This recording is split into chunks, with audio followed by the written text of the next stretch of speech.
So in this video we're going to see if it's worthwhile doing a DIY PPF installation or not, or is it worthwhile going to professional.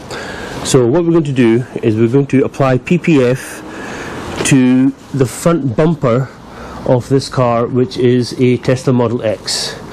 And so what we've done is we've purchased a PPF kit from a company called R Vinyl.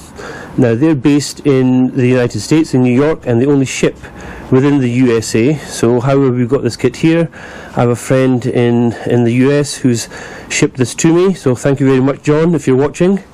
And so what we're going to do is we're going to apply this PPF kit, which is pre-cut to this particular car, and then after that we're going to apply a 30 centimeter strip across the front of the bonnet as well. And hopefully we can do that within the next couple of hours, and at the end of it we'll give you our verdict whether it's worthwhile doing this yourself or getting a professional to do it for you.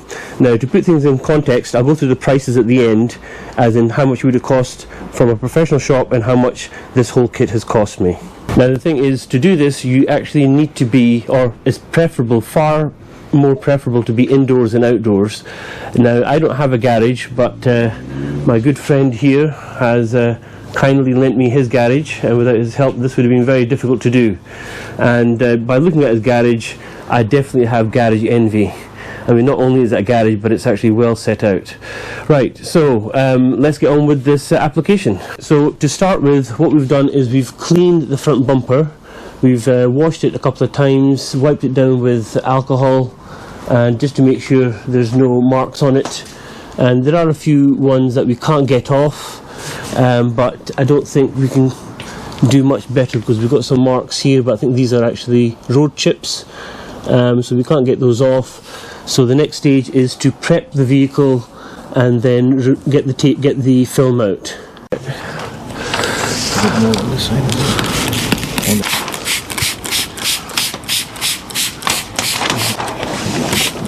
Yeah, let's pull it from the bottom. And that's it there. Oh, I see. Oh, yeah, I see. There's my turn. Let's pull it out. Oh, crumbs. Right, okay. Right, it's almost there.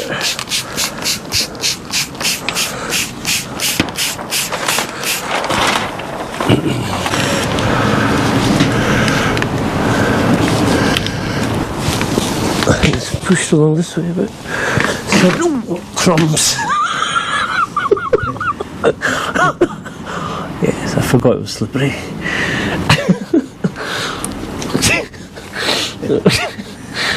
Does that go over? So you're probably wondering why we're wearing jackets.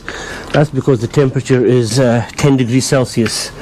That's 50 degrees Fahrenheit. So it's a bit chilly this morning, but as I said, we're doing this for you. So the sacrifice we make, don't forget it. Make sure you like the video. Yeah, no, it's gone off centre here. Centre's down here, so. The end of the installation now, and it's just getting the final details sorted out, and I'll go over these with you in just a moment. Oh. So we've done the whole bonnet, the whole bumper rather. And there are a few issues that we've had here, such as this point here. We've got some trapped air or trapped liquid in here. We've got one here as well to let the liquid out, because it's quite hard to peel back the whole area. And then we've had these sections here, but we're going to heat treat these with a heat gun just now. We'll see how we work on there. And around this side again, we've got a few fingers showing underneath the headlamp, and we've tried to use some tack solution, but that's not quite worked as expected. So we're going to use a heat gun here as well. And there were also a few bits of misalignment with these fins in the front, which I didn't quite realise, which we hadn't quite done accurately enough. And also there's no cutouts for the parking sensors, so I'm sure the parking sensors will work just as well, but it would be nice if they were cut out. It makes it easier to line up if it has more markers on it. So as I said, other than that, the film is fine. Right, we've come to the end of our installation, and it's about 95% successful. We do have a few points where we can't get rid of some of these finger marks along here. We have tried some tack, so next thing we're going to do is use a heat gun, and hopefully that will iron out these issues here. And then as you move further down, there's a few bits of trapped water here, and we're going to try to get these out with the heat gun as well.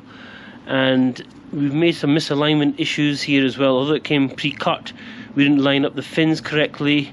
But one thing I'm disappointed about is the area of the bumper that's not covered. That's this section here. The bottom part of it is not covered at all, and I would expect that's a fairly important part to be covered. So that area is not covered at all, which is a bit disappointing. But what they do give you is some film to cover this section of the bumper, which is the chrome grille. Now we're not going to cover that at all, because we've got a carbon fibre piece that's going to fit over that, and I'll show you that later on in the video once we finish off. But other than that, it seems to have gone relatively well. I couldn't have done it without the help of my good friend here. I think the chances of me doing that successfully without him are very low, to be fair. So thank you very much for that. And that seems to be working quite well. It's taking out the creases. Yeah, it seems to be working quite well. But the main one is this one here. Oh, this one here. Yeah, so push these edges underneath the headlamp. And the trick is not to make it too hot that you melt the film. But I think there's less chance of that happening, because you're more likely because the heat is quite intense, so it's going to burn your skin first before it burns the film, I think. So we're almost finished now. Just one last bit to do. We're going to put 30cm film all along the front bonnet, just so it helps with some road chips as well. So this came from the same company, our vinyl, and we just cut it to size. They give you a 6-foot strip. I think that's about the smallest they make, and then you just cut it to size once you've applied it. Yeah, so we're just going over the car with a heat gun now, just to take out any blemishes that are left behind, and there are a few, in all fairness, but you can't really see them on camera, but there are visibly a few. But on the other hand, this is the first time we've done this, and so therefore that is to be expected. But as I said, I think overall we're quite pleased with the result, and we've just got a couple of more things to do. One is put on the registration plate, and second to put on blanks for these what are they called, fog lamps. So this is the finished product. We've put the film on the bonnet as well. I don't know if you can see the seam here. No, it's a very, very thin and slight seam. It's actually just cut to the edge here. It's not folded over, it's just actually cut right around the edge. And with a heat gun, that certainly made it stick down quite well. Now there are a few air bubbles, there's no doubt about that, but not too many. And now that we've also applied the number plate as well, that's really finished it off. The number plate is in the same place as it was before, and now we've also added, if you've not noticed, tint to the front of the fog lamps. And the reason I've done that is to match in with the dechroming of the car, because I've dechromed the front fins here, and these ones weren't dechromed. Obviously you can't dechrome them because they're inside the lens, so so that's why I've tinted the it's a pre-cut tint that you get from our vinyl as well. Same company supplied it, and so it comes as a pre-cut piece, and that was very simple to apply. It's actually a sticker, it's not actually a PPF. So it's actually a tinted sticker that sticks on, and again, no air bubbles in there. That was relatively really easy to apply. So that's the finished product. Just one more thing to do, which I'll do probably tomorrow, is add the carbon fiber cover for this piece of chrome, and that'll be us. So as I said, I think it was yesterday that we were doing the film, the last piece is to put this decal, this overlay on, which is a carbon fiber piece which matches the back of the car. I'll just show you that now.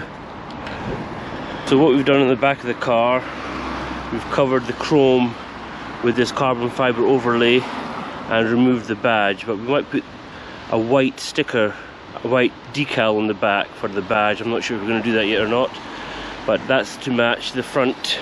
That's to match the front there. So all that's required is to peel this off with some 3M tape, and that should stick it on.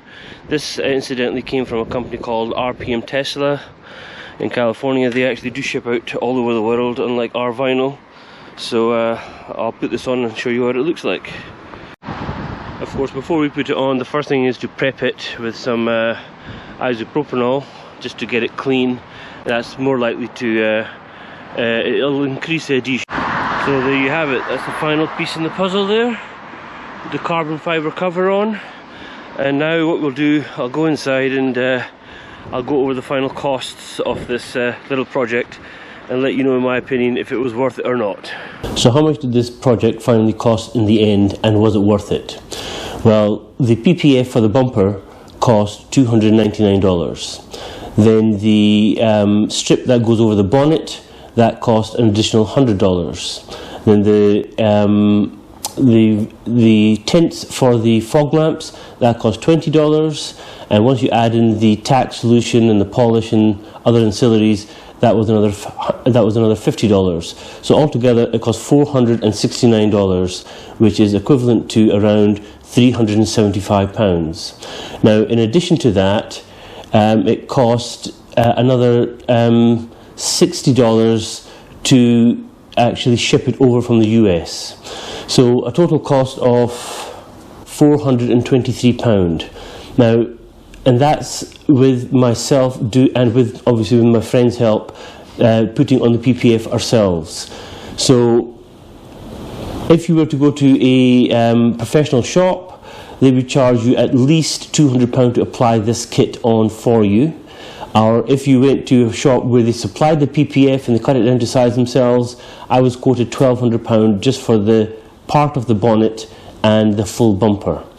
Now, is it actually worth doing that, considering this product will only last around 3 to 4 years? Is it worth it protecting it from the stone chips? Personally, I think it's a complete waste of money. You're cheaper just getting the bumper re-sprayed every 3 or 4 years if you really want to, because it's not going to cost you $1,200 to respray the full bonnet. At the very most, certainly in Edinburgh, to respray the bonnet on this car will cost you around, say, £300 or £400. Absolute maximum, maybe £400 at the very most. So is it really worth going through all this trouble of putting on PPF?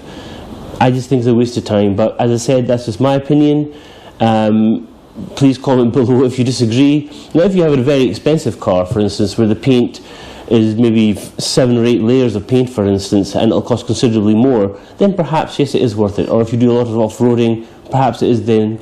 But other than that, I just think it's a waste of time for most people. But as I said, that's just my opinion. Please feel free to disagree. Anyway, that's the end of this video. Please like and subscribe if you've learned anything, and I'll see you in the next one.